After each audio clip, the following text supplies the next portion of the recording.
This is an ABC podcast.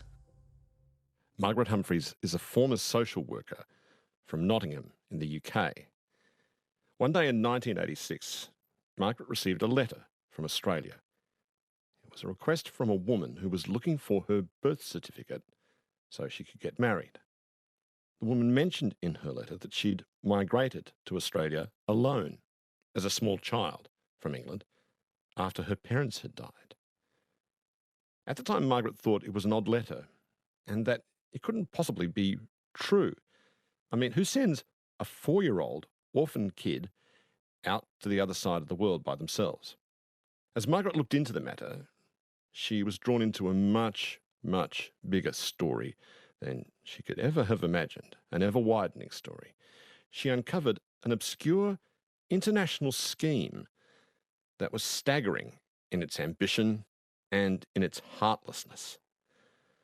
In the following decades, Margaret worked both as a detective and as counsellor to give these former child migrants some sort of link to their past, to their family, and to their identity. And she founded an organisation called the Child Migrants Trust. And for her work, she's been made a member of the Order of Australia. Hi, Margaret. Hello. What kind of lessons did your parents drum into you when you were little about how you should live your life and conduct yourself? I was brought up in a Methodist family where John Wesley and all the things that go with Methodism were talked about and practiced. So they didn't drink, they didn't gamble, but were very much into responsibility. We all had responsibilities for each other. I had two sisters that were much older than me, and I was born just after the war.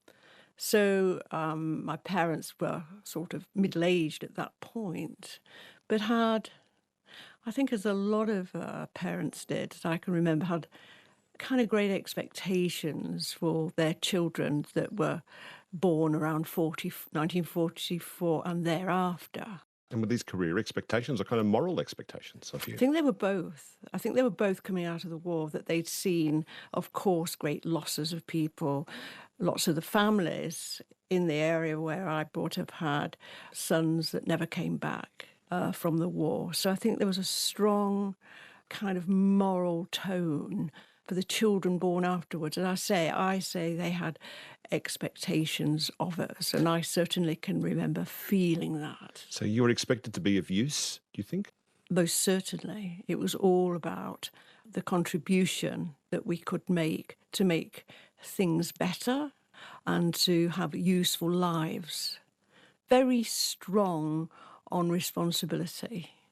So you had these strong, supportive, lovely parents and grandparents in your life too, when you were little? I can't remember too much about grandparents, but certainly grandparents were there in my early years. Certainly, I remember that sense of them. I think the generations of that family run through all of us, a bit of history that runs through all of us to this day, probably. What were you when your father died? Well, I was 13 around that time. Difficult time to lose a parent at that age. And I remember that quite well. Do you remember him getting sick, or did he try and conceal that? I think it was concealed from me a lot. So from my memories are that there wasn't much difference in terms of time, between being told and seeing that he was ill and him dying. As you get older, you kind of look back and reflect on that and think that must have been a much longer period of being unwell, and I was probably protected from that. How was your mum after he died? I think very difficult time for her, very sad, very difficult. And I think people grieve differently in those days as well to now, not so open. They tend to keep it very much the pain and the sadness to themselves, but were kind of comforted by connection to church, connection to a community that supported each other and had come through lots of loss during the war, men in particular not coming back. So there was a lot of families where there was always an empty chair. Then in the kind of next few years, within a very short time, your mum died, then both your grandparents died. So how old were you when you realised when both your parents were gone and both your grandparents were gone, Margaret? I think I can remember being about 16 and realising that it wasn't just people, close people had gone, but family home too as well, because I was the youngest. And both my sisters were married as well. So I remember that, yeah, quite vividly, that period of time.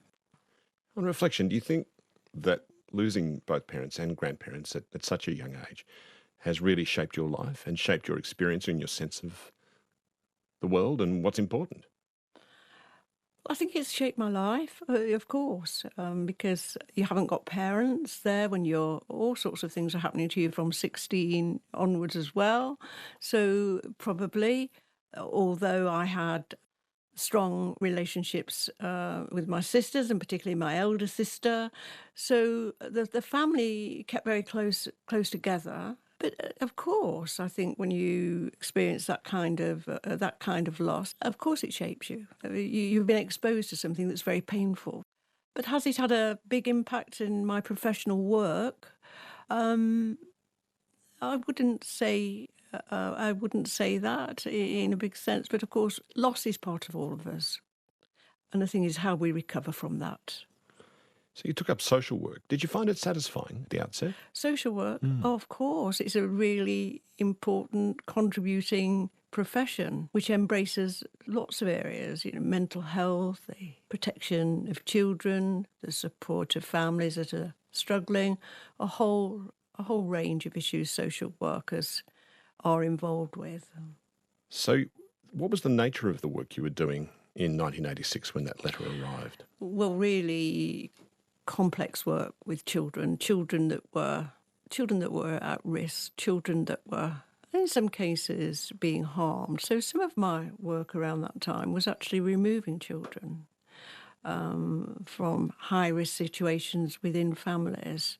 Now, that is insightful work when you take a child from a mother and father within weeks of them being born because it's deemed the risk is so high to them. You can't help but think 20 years on, what is their future? What is going to happen to these children? And your job is around placing them with loving, secure families and people, and you want that to give protection. See, Margaret, I don't know if you'll be impressed by this statement, but I'm in awe of people who do social work because I think a lot of us like to solve problems and be done with them. But a lot of the time in the nature of social work, it seems to me, correct me if I'm wrong, is you're just taking a terrible situation and making it not quite so bad. Is that? Yes, I think that's right. You are often working in terrible situations, and really terrible situations. I've worked in situations where children have been murdered by family, and then you have to move in and take away the other children. So it's very high risk work. And as you say, it's about looking at something that's pretty awful and trying to make that in many ways better for the most vulnerable people, which are always going to be the children. So like I say at the start, you received that letter from Australia from the woman who said, I migrated to Australia alone as a small child and I'm trying to find my birth certificate so I can get married. What was it that struck you that was so very odd about that letter at the time that really caught your eye, Margaret? Well, I couldn't comprehend that a 4-year-old would be put on a boat with lots of other children, with no parents, no family, and to be sent to the other side of the world. Now, how can we imagine such a thing at that time in the late 80s? And I'm an inner city social worker responding to the things that we've just spoken about. And this letter comes and I was born in Nottingham.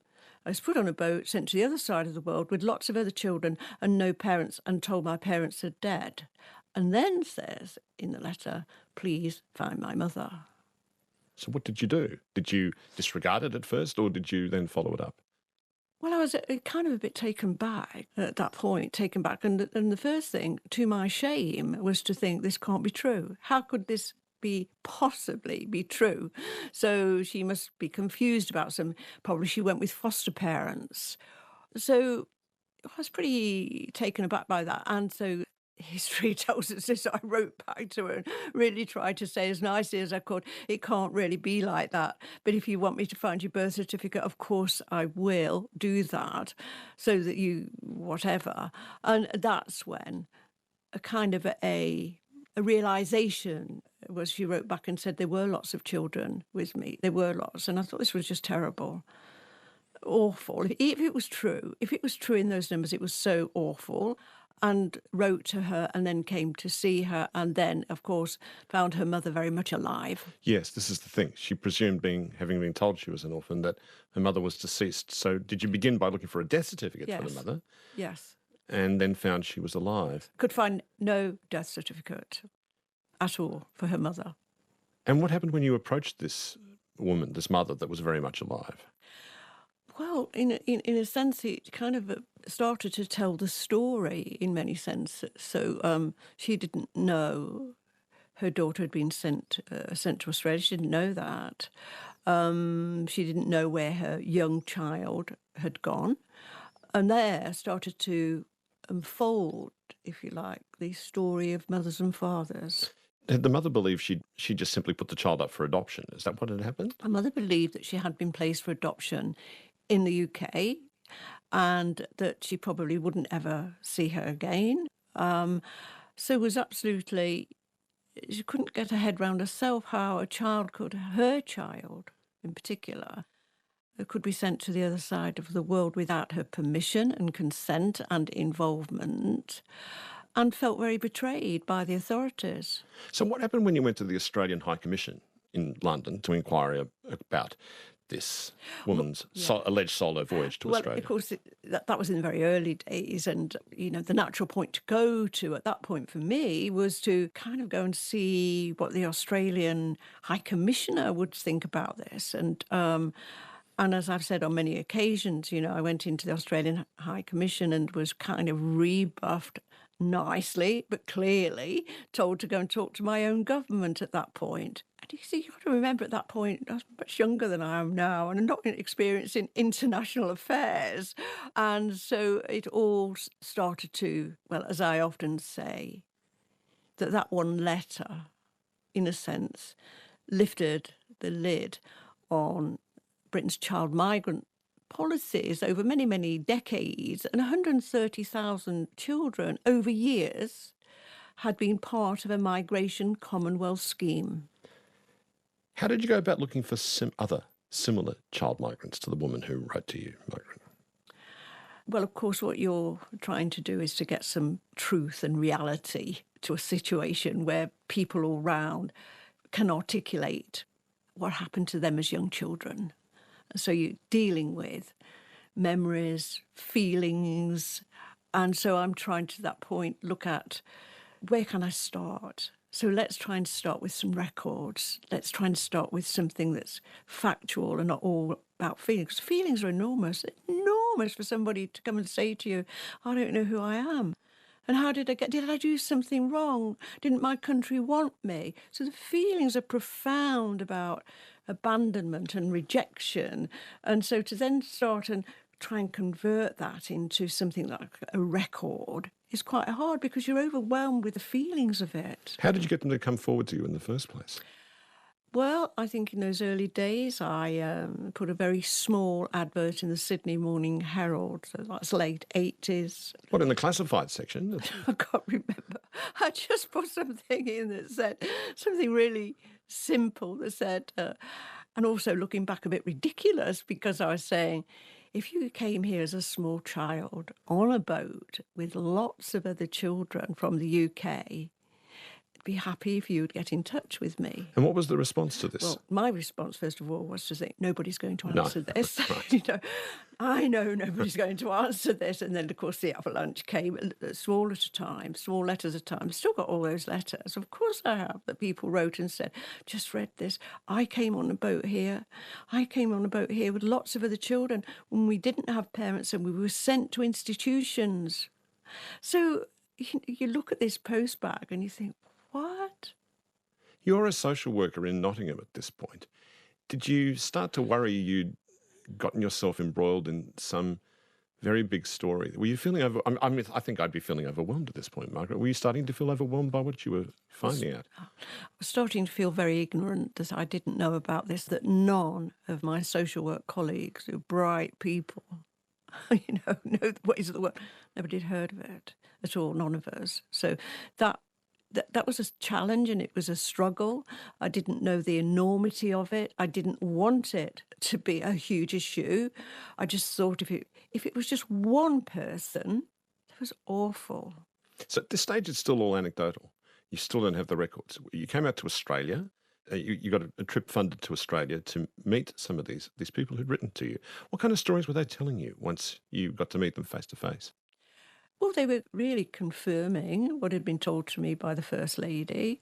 But of course, it developed into something that there were lots and lots of children, and that this wasn't just one boat bringing children, that had gone on a long time. And of course, once I moved into Western Australia, where hundreds of children were sent, it became a very different story indeed. So had these children been sent to foster families, or was it nearly entirely into institutions? Almost entirely to large institutions, and particularly very large in Western Australia and other places like Queensland, Sydney, Adelaide. And actually there's a historic piece in a newspaper with a picture of two really young children arriving, and it said UK tots not for adoption. And both these children, I think my recollection would be, were under five.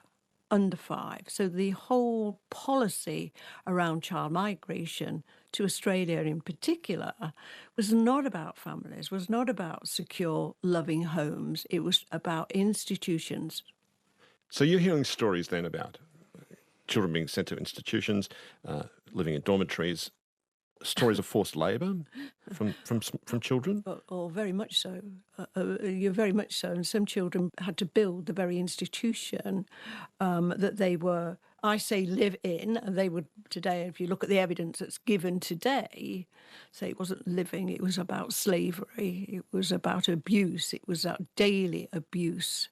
And people knowing that we had no one was ever going to come and see us. No one was ever going to send us a birthday card. When you started to look at the bigger picture, names had been changed, birth dates had been changed.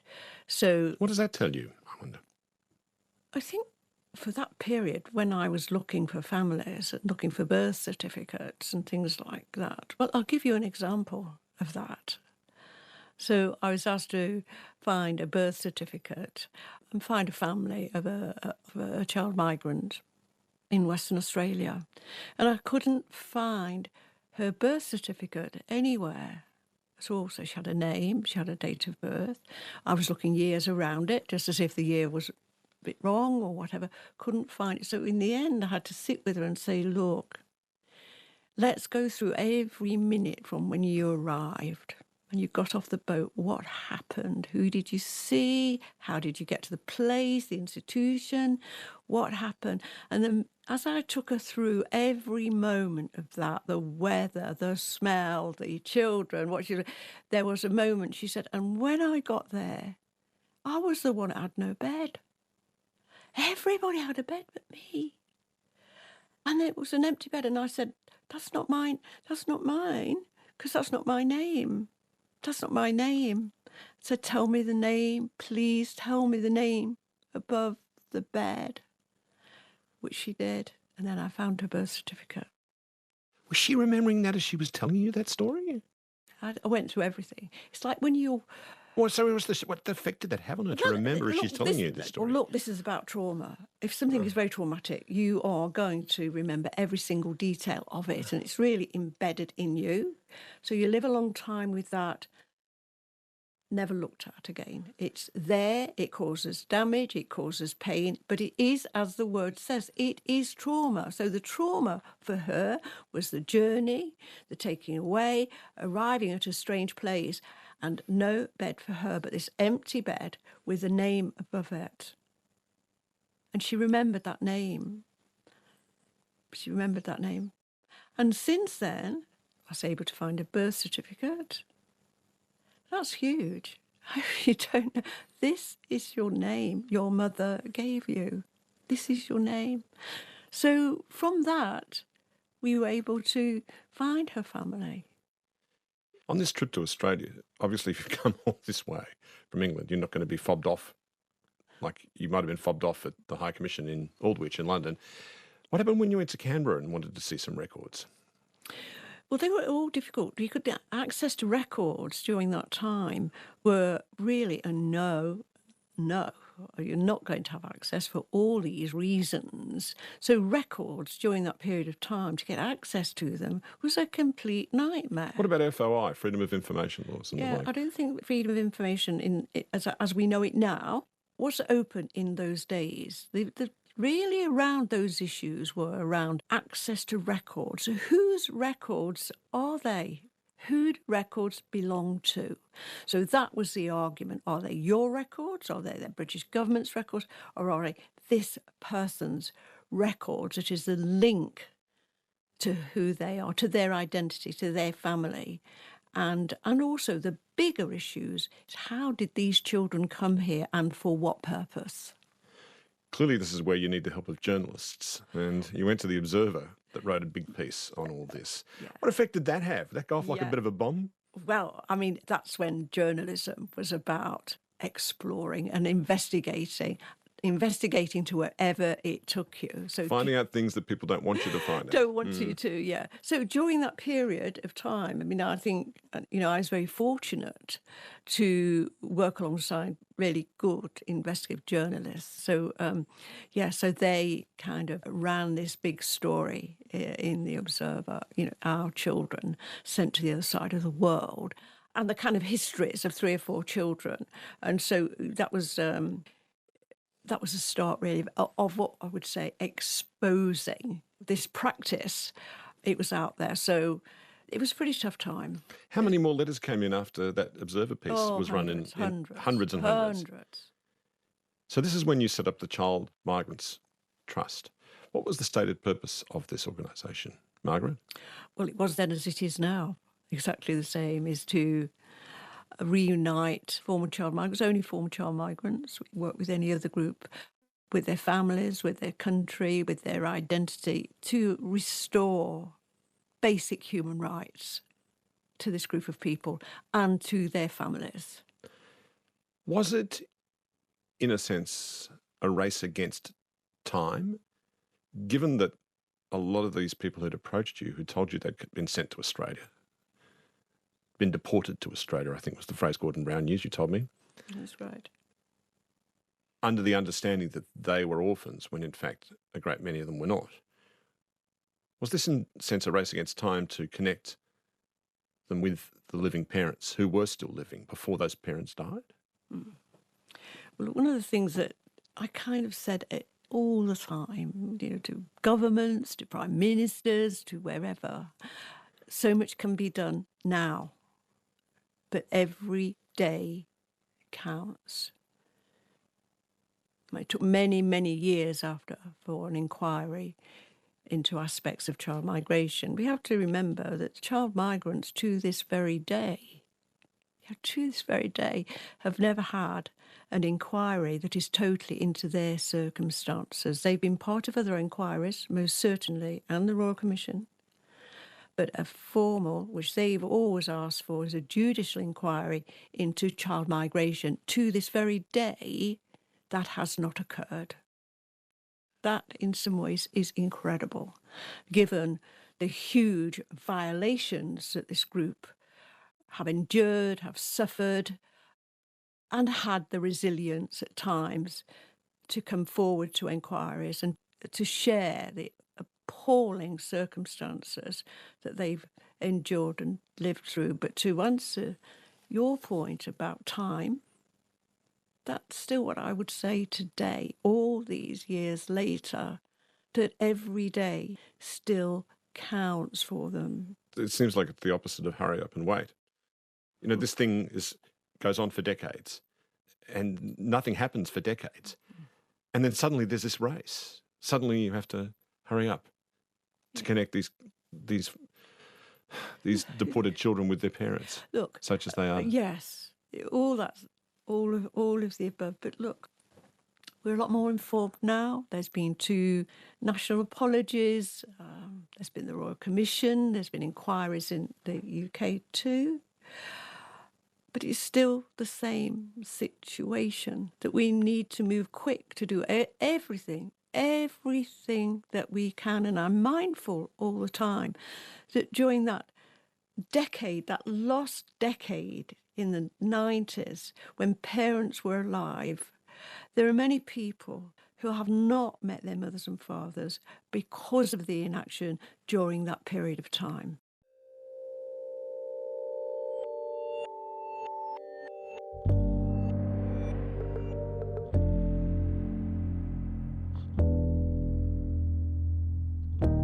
This is Conversations with Richard Feidler. To find out more, just head to abc.net.au/conversations. Margaret, your husband came on board at some point here. Your husband Merv to help you. How was Merv able to help you in this detective work? Well, Merv was a social worker too at that point in Nottingham, and he too had great interest in history and more so in government policy, those kinds of issues around policies and government and what have you. So he too was, of course, very supportive of exploring further, and is always remindful that we need to be vigilant when we see things like this and not accept them and pursue it and investigate it. So at that point we were still investigating what had happened, and I was investigating, for the want of a better word, families. So he would very much be looking at what was the policy, what is its history, where did it come from. My work was really totally dedicated at that point to working with individuals and to find mothers and fathers. And what did mothers and fathers have to say? And how would I do that 50 years on? What would I do when I found a mother? What was I going to say? How was I going to knock on the door?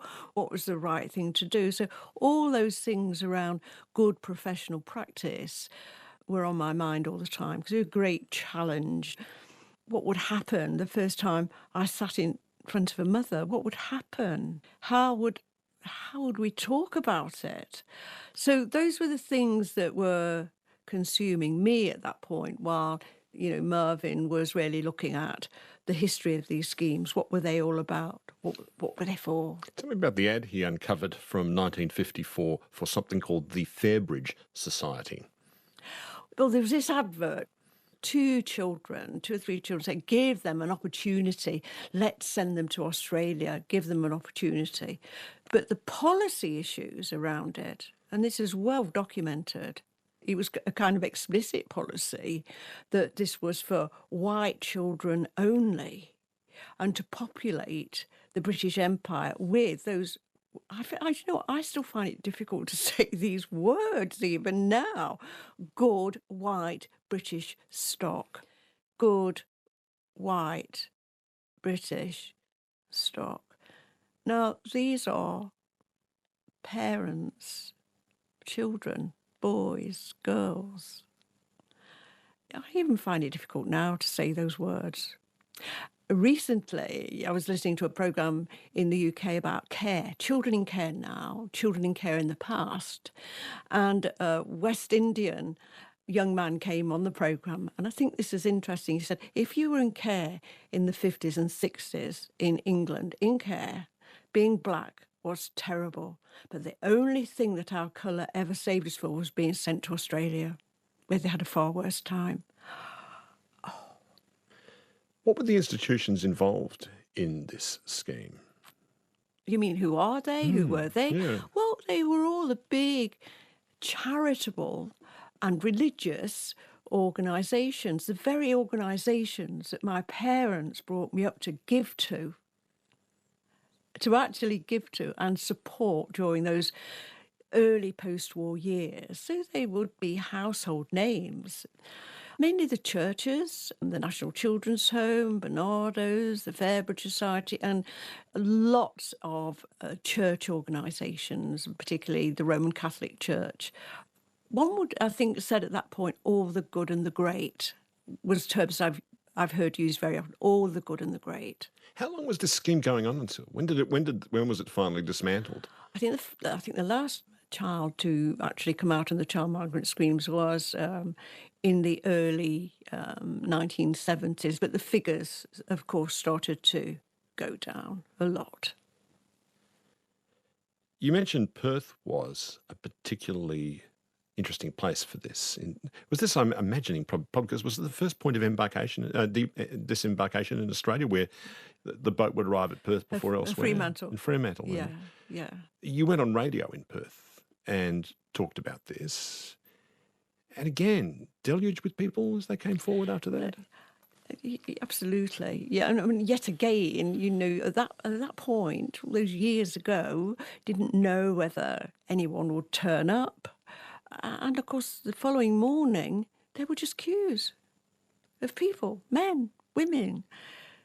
At that point of meeting people, the emotions take over. I mean, most of these men and women were devastated. They were in tears most of the time, recounting. And at that point, thinking very much, could there be anybody out there? So my job was really about trying to give some hope, because we'd already found some families, so giving hope. Their recollections were leaving the UK, sometimes with a teddy bear, sometimes with a toy, certainly with clothes that were their own to be sent in, only to arrive in Fremantle, be taken on the back of a truck way out to Bindoon and other places. Some brothers and sisters were separated there and then. And John Hennessy, a former child migrant from Sydney, would often say in his evidence to inquiries, I have to live with the screams, the trauma of those schemes today. Even today, I hear it. So that's kind of that people could remember that and talk about that to me, and how the few things they had, the very few things that they had, were taken from them. So if they had a teddy bear, it was taken from them. Their clothes, their underwear was taken off them and put in very different kind of, they would say, and I've said many, many times, rags. That's how they described it. And never to see those only things they had in the world, really, taken from them and never to be seen again. When you asked them, why do you think you were sent to Australia, what would they often say? I didn't often have to ask that, because they would tell me straight away, nobody wanted me. Not my country, not anybody. I've never received a letter from home. I've never had a birthday card. Many of them had the wrong birthday anyway, date of birth. And it was just a picture of feelings of just total abandonment and rejection, and from your country too. So there wasn't a time when I'd be able to sit down and say, now, did you come here on this boat, or how did you know? It was just awful trauma even then. And at that point, of course, I didn't know about the appalling abuse, both physical abuse, the emotional abuse was obvious, of course, but then the sexual abuse.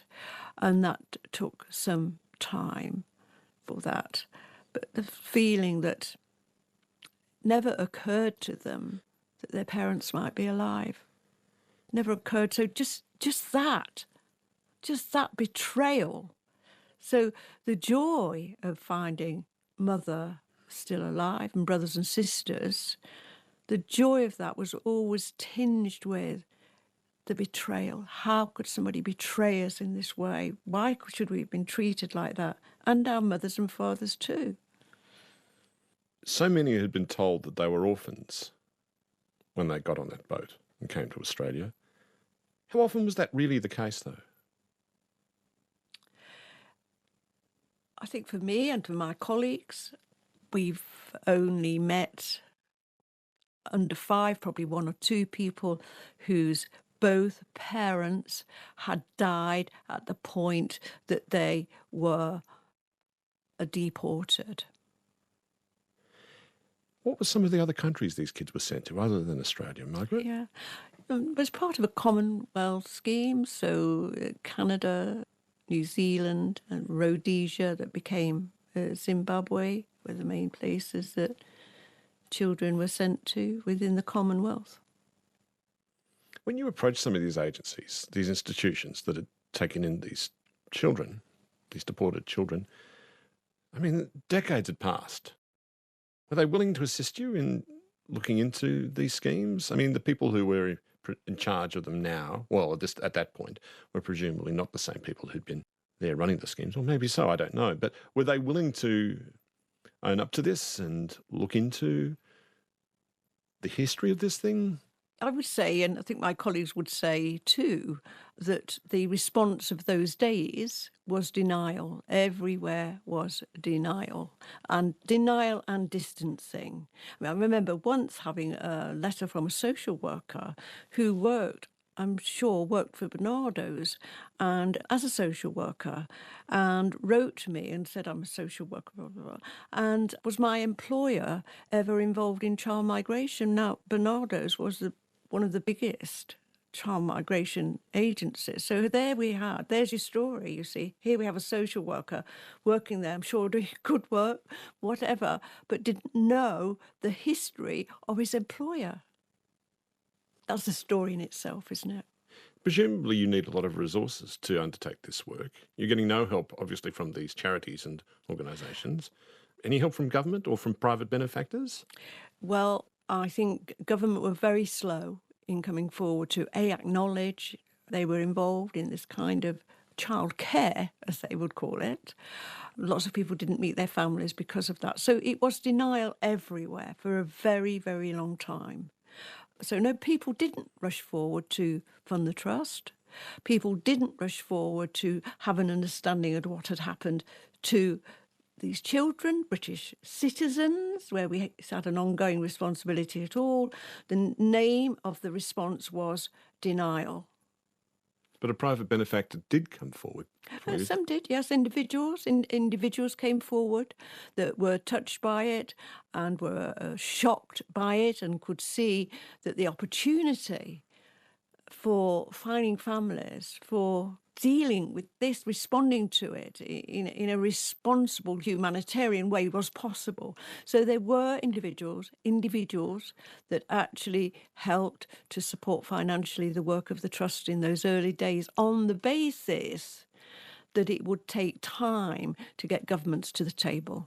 It sounds like you and the survivors were making like hundreds of tiny cracks in this shell that was protecting the scheme, the story behind the scheme. What was the moment when you really started to feel that this was starting to crack right open at long last? Well, it was challenging. Those years were very challenging, and they were particularly challenging for me. I had death threats. My family were under siege with it, so that they were very difficult times. Why would people issue a death threat?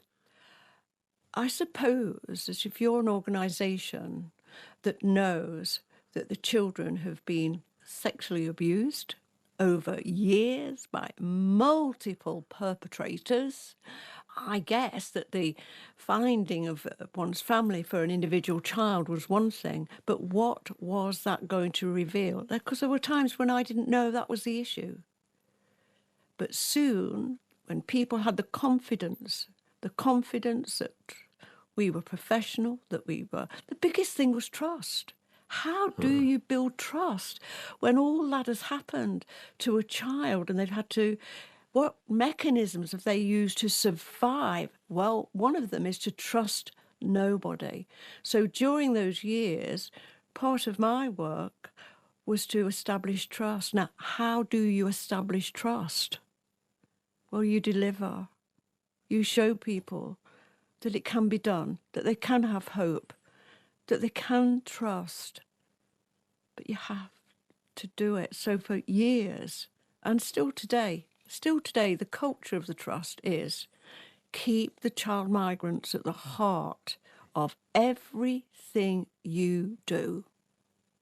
We're a specialist team, deals with trauma, deals with giving evidence, with helping people recover. And for years, I was of the view that it was about identity. It was about belonging. It was about really feeling all the time that nobody wanted you, even your country wanted you.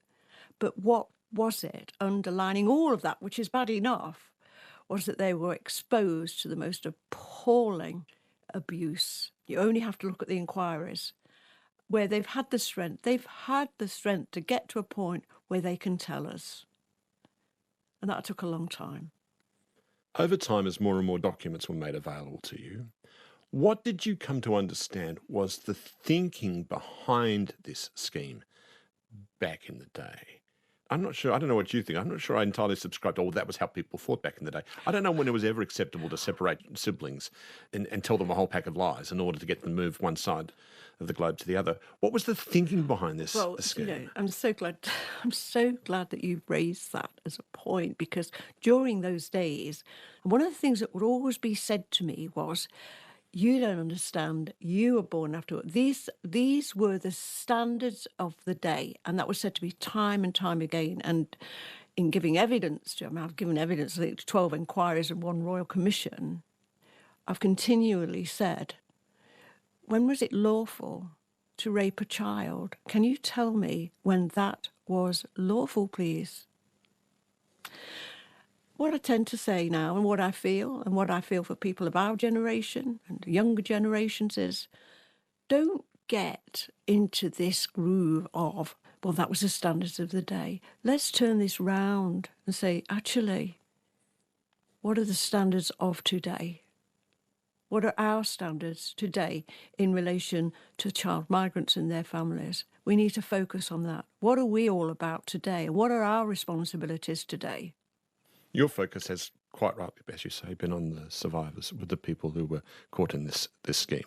But if we can take a step right back, if we want to sort of go 30,000 feet in the air above this scheme, to me, what this looks like to me is like a classic example of the great scourge of the 20th century, which was social engineering. Social engineering was practiced in the Soviet Union, where whole countries were emptied and populations were moved. Collective farming is introduced, and we're all well aware of what the Nazis did. Apartheid, a classic example of heartless and cruel and racist social engineering. It was the great scourge of the 20th century. Do you see it as being a piece of this kind of fetish for moving people around like pawns on a chessboard in order to achieve some kind of perceived social outcome in the future? Well, of course. Of course. I mean, why would you, for example, why would you do any of this without knowing what your outcome is? You're looking for an outcome, aren't you, in a sense? What could it be? Well, what could it be? These were young, defenceless children being sent away for some policy around racism, around white children only could come to Australia. What did they think was going to happen to the children that they sent to Zimbabwe? So the thinking was in Britain, we have too many poor white children. Australia and other countries like Rhodesia, the former Rhodesia, have need of more white children. That was it, pretty much? That was it. There's been, of course, arguments put forward like on anything like this is, what was the economic imperative? Was there one? And, of course, there were subsidies to the agencies that took the children. They were paid. In 2009, the then Prime Minister, Kevin Rudd, made a speech in which he apologised to the forgotten children, as they were called, the former child migrants. And this is what he said. We come together today to deal with an ugly chapter in our nation's history. And we come together today to offer our nation's apology. To say to you, the forgotten Australians, and those who were sent to our shores as children without their consent, that we are sorry. Sorry that as children you were taken from your families and placed in institutions where so often you were abused. Sorry for the physical suffering, the emotional starvation, and the cold absence of love, of tenderness, of care. What did that mean to the survivors to hear the Prime Minister of Australia make that speech? Acknowledgement, a complete acknowledgement that their experience was being recognised at last by the Australian Prime Minister. Yeah. Gordon Brown, then British Prime Minister, Then British Prime Minister issued a speech where Yeah. a similar apology. And what was it like for the survivors to hear that? Well, it was a very detailed apology because these were British children, of course, and part of British policy. And so it had a real meaning that their country at last, at very last, welcomed them home. And a lot of child migrants were there for that apology. And Gordon Brown spoke to every one of them prior to the apology, every one of them. And I think probably that's the first nation's apology that I know of where there has been an immediate response. So there was immediate response by a former child migrant to Gordon Brown on that day. So it was a very, very emotional day. It was a day had been waited for. As they said, we have waited all our lives for this moment. You know, I said early on that I think it's always struck me that so much of social work is taking a catastrophic situation and just making it not quite so bad. I don't think I believe in the word closure, and I think people may have used the word closure and say, "Oh, well, this gives these people closure." I don't know if you get closure from this, do you? But it clearly helps quite a bit to hear a Prime Minister say things like that. Well, I hear this word closure a lot. It kind of means different things to different people. But for governments, I think it means, dare I say, it probably means, OK, we fixed it. That's the end of the problem. Well, there's no end in sight for child migrants or their families because this is a generational issue. Trauma goes through families. It changes families. It shapes families. So closure, well, I've been doing this work for, 40 years. I've never seen closure. I'd like to know what it looks like, what it is. I don't know about closure. I don't know about it in every sense, of course. We have to deal with loss. It's part of life. I haven't seen closure. Whatever that means, I don't recognise it. During your investigation and others' investigation into the authorities, did you find in the documents any voice speaking up? If voices speaking up going, what are we doing here? Is this wise? Is this kind? Are we crazy? What's some voices raised in dissent within the powers that be? Yeah, there were a few. One, I'm really proud to say, was a director of social work.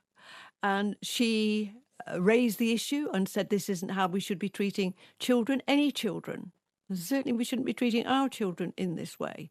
And I think this has got something, I think this is a quote from actually, this was in, I think, the 50s or the early 60s, when she said, I believe there are sticky fingers in this. And I didn't understand what that reference was, particularly at that time, but it was, this is all about money and economics. The economic incentives. The economics, yeah. Of the day. Where are you with all this at the moment, all these years later? Where am I with? Yeah, just with this process. It's 40 years on, or not nearly 40 years on from when you got that letter. Since you got that letter.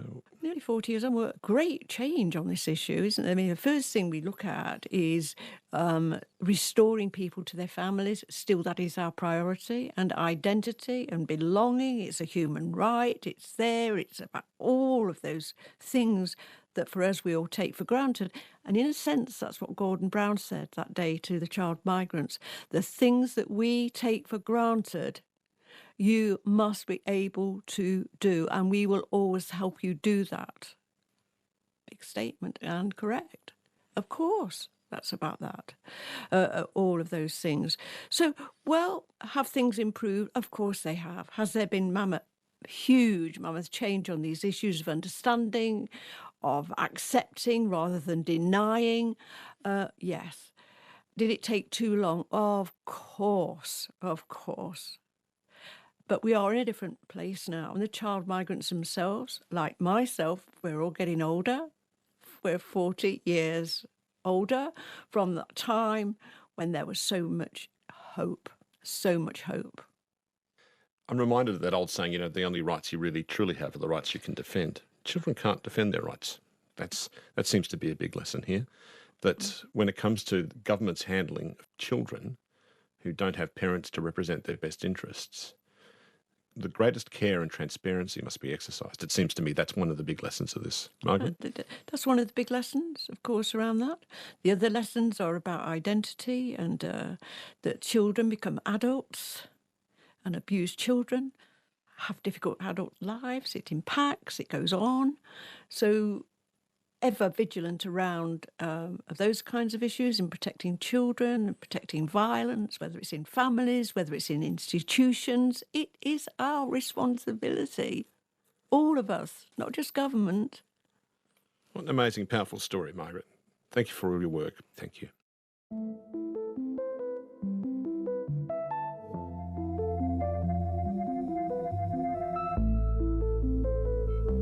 Podcast. Broadcast. This is Conversations with Richard Fidler. Hear more conversations anytime on the ABC Listen app.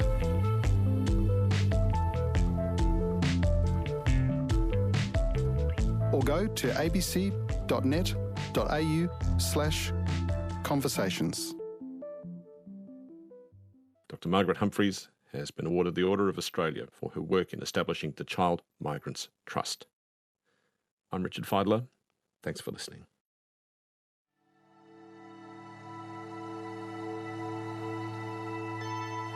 You've been listening to a podcast of Conversations with Richard Fidler. For more Conversations interviews, please go to the website abc.net.au/conversations.